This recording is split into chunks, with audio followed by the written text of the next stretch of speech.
Oke, bismillahirrahmanirrahim. Assalamualaikum warahmatullahi wabarakatuh.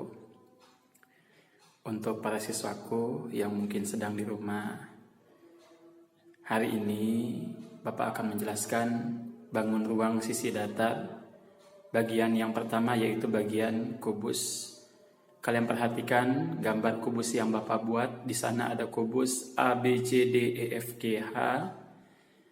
S di sana menunjukkan panjang rusuknya. Definisi dari kubus adalah bangun ruang yang dibatasi oleh 6 bidang sisi berbentuk persegi yang sama dan sebangun. Ya, yang mana bagian sisi perseginya yang sama dan sebangun?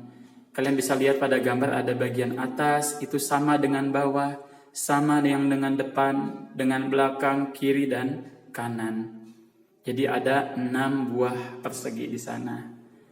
Bagian-bagian dari kubus yang pertama ada rusuk. Rusuk itu apa? Rusuk itu di sana adalah ruas garis yang terbentuk oleh perpotongan 2 buah bidang. Ya, di sini bisa Bapak tunjukkan kalau pada ruangan ini, nah bagian inilah ya yang kita sebut dengan rusuknya, garis pada dinding itu disebut dengan rusuknya. Atau bisa kalian lihat bagian lantai bawah ya, pertemuan dinding dengan lantai itu bisa disebut dengan rusuknya. Oke, kita masuk ke gambarnya lagi.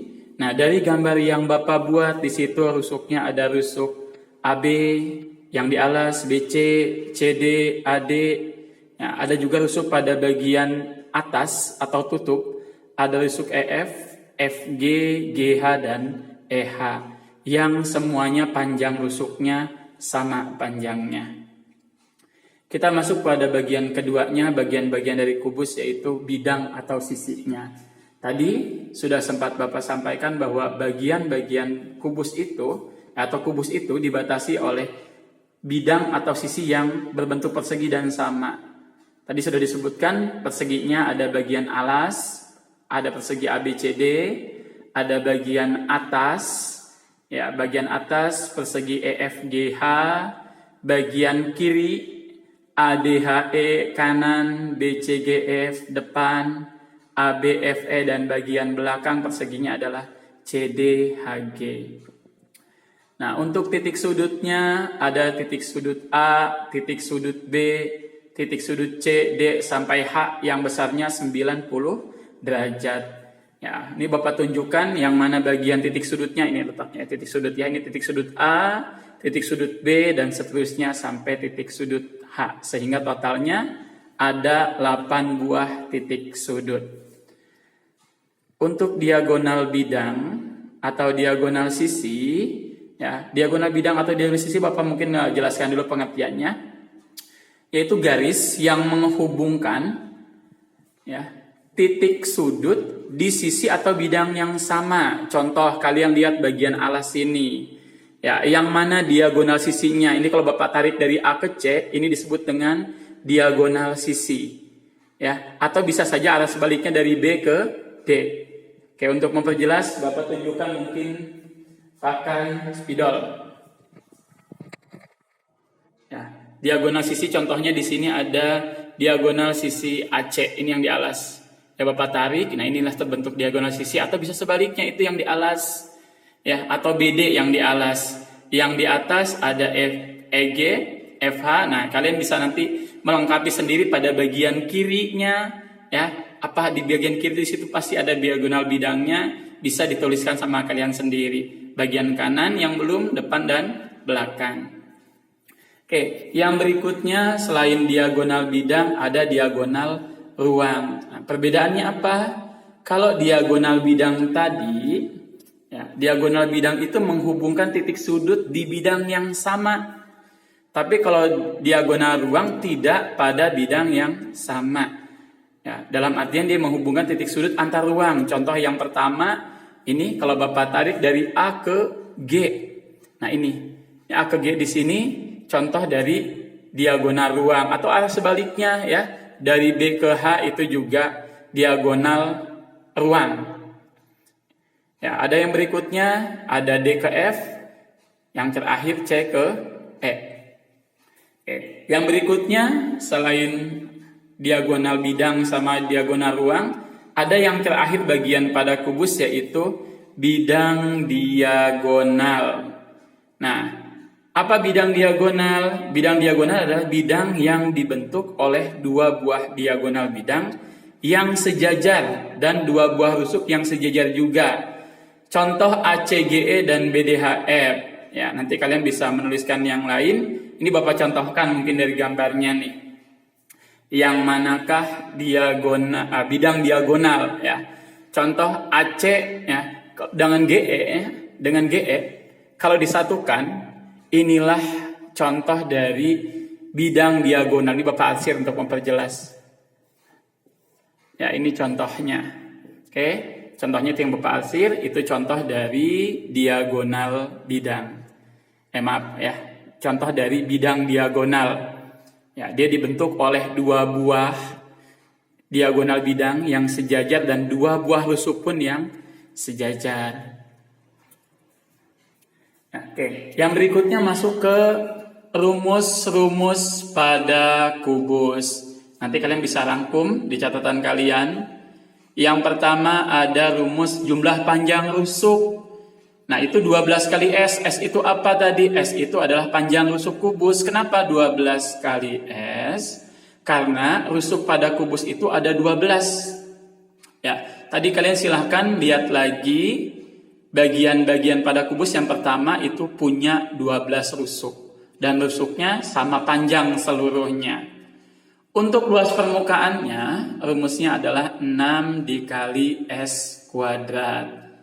Ya, kenapa 6 kali S kuadrat? Ya, kalian pernah belajar dulu bahwa persegi itu luasnya adalah S kali S atau bisa kita artikan sebagai S kuadrat. Nah, kenapa di sini luas permukaannya 6? Karena kubus sendiri punya 6 buah persegi di situ. Ya, tadi sudah Bapak jelasin ya, untuk mengingatkan lagi ada mana perseginya? Bagian bawah, atas itu satu ya, jadi 2 ya. Kiri kanan, depan, belakang. Jadi totalnya ada 6 buah persegi. Makanya rumusnya adalah 6 kali S kuadrat. Untuk volumenya S pangkat 3. Nah, untuk bagian keempat, panjang diagonal bidang, yaitu silakan kalian pahami dari yang Bapak tulis. Nanti untuk memperjelas, insya Allah kalau kita sudah masuk kembali akan Bapak jelaskan di kelas langsung. Ya, itu ada hubungannya kaitannya dengan Pitagoras kemarin. Kalian sudah belajar Pitagoras di bab yang pertama semester ini. Ya, bisa diamati sekilas sama kalian bahwa AC di situ merupakan sisi miring. Kenapa dia sisi miring? Karena di sini di B ataupun di D itu pasti pada persegi siku-siku. Sehingga sisi yang di depan tanda siku-siku itu pasti sisi miring. Dan sisi miring itu nanti dijumlahkan sama kalian. Sehingga nanti dapat kesimpulan bahwa AC itu S akar 2. Dan AC tadi, AC kan adalah diagonal bidang. Sehingga kita bisa pastikan bahwa panjang diagonal bidang rumusnya adalah S akar 2. Ya, untuk panjang diagonal ruang, Bapak ambil di situ dari A ke G ya. Tadi gambarnya bisa Bapak tunjukkan dari A ke G. Ini kalau dari A ke G Bapak sambungkan, Bapak hubungkan seperti ini. Ya, dari A ke G dia akan terbentuk segitiga. Segitiganya apa? Segitiga ACG. Ya, di sini Bapak salin ulang di gambarnya ACG. Ya, AC kalau kalian lihat juga di situ jelas siku-sikunya di C. Ya, di sini tanda siku-siku. Sehingga AG-nya adalah sisi miring. Nah, sisi miring seperti tadi kita jumlah. AC kuadrat ditambah CG kuadrat. Di mana AC-nya tadi sudah, ya AC kuadratnya bisa kalian lihat di atas tuh. AC kuadrat itu kan 2S kuadrat ditambah S kuadrat jadi 3S kuadrat. Sehingga dapat kesimpulan S akar 3. Sehingga kesimpulan akhirnya adalah panjang diagonal ruang adalah S akar 3. Demikian anak-anakku sekalian, itulah materi tentang kubus. Silahkan kalian salin ulang, kalian rangkum. Insya Allah nanti pada video berikutnya Bapak jelaskan tentang materinya, bukan materinya ya, tentang soalnya. Bapak jelaskan tentang soalnya, nanti akan ada tugas yang Bapak titipkan ke wali kelas kalian masing-masing. Demikian video hari ini, semoga bermanfaat untuk kalian belajar. Tetap semangat anak-anakku semua, ya. Jaga kesehatannya masing-masing. Tetap di rumah selama kalian tidak ada keperluan. Tolong hindari tempat-tempat keramaian yang memungkinkan kalian mudah untuk terinfeksi wabah corona. Ya, terima kasih, itu saja. Assalamualaikum warahmatullahi wabarakatuh.